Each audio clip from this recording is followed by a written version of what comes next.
আমার নবীর নূর থেকেই সূর্য তৈরি। জোরে বলুন সুবহানাল্লাহ। তাই আমার নবীর নাম কোন এক ভাই লিখেছিল, অবশ্যই সে ভালোবেসে লিখেছে, একটা ব্যানার করেছে, আমি রসুলকে ভালোবাসি। এটা প্রকাশ করা, ইজহার করা খারাপ নয়, ভালো জিনিস।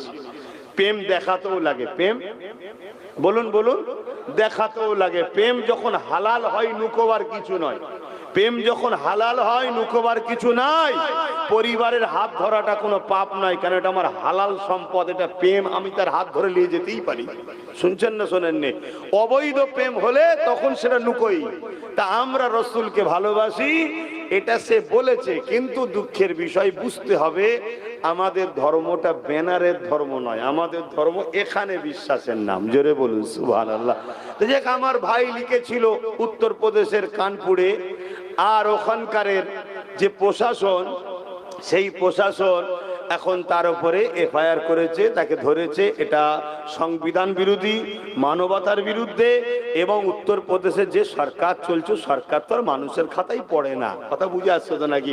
অতএব ওর দ্বারা বা ওর এর রাজ্যে এরকম হওয়াটা স্বাভাবিক, এটা স্বাভাবিক।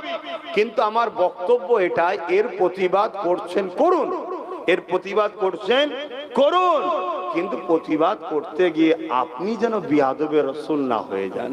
অর্থাৎ আমার নবীর নামটা রেখে দিলেন, কাল পানি হলো কি ঝড় হলো, ছিঁড়ে চলে গেল, ড্রেন দিয়ে বেরিয়ে যাচ্ছে।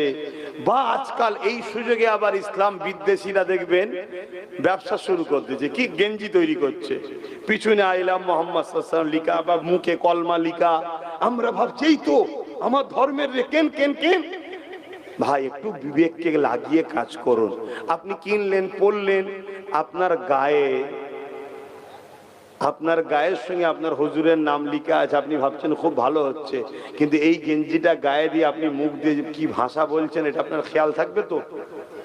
এই জামাটা গায়ে দিয়ে নোংরা হবে একদিন, ওটা আপনি 8-10টা নোংরা কাপড়ের সঙ্গে কাচবেন, সেটা আপনার খেয়াল থাকবে তো? তাহলে বিয়াদবি হবে না, হবে না? হ্যাঁ, এগুলো ভাবেন।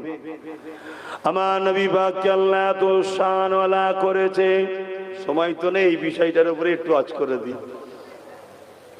আল্লাহ নবীর আদবকে ঈমান বলেছে, আল্লাহ নবীর মুহাব্বতকে ঈমান বলেছে।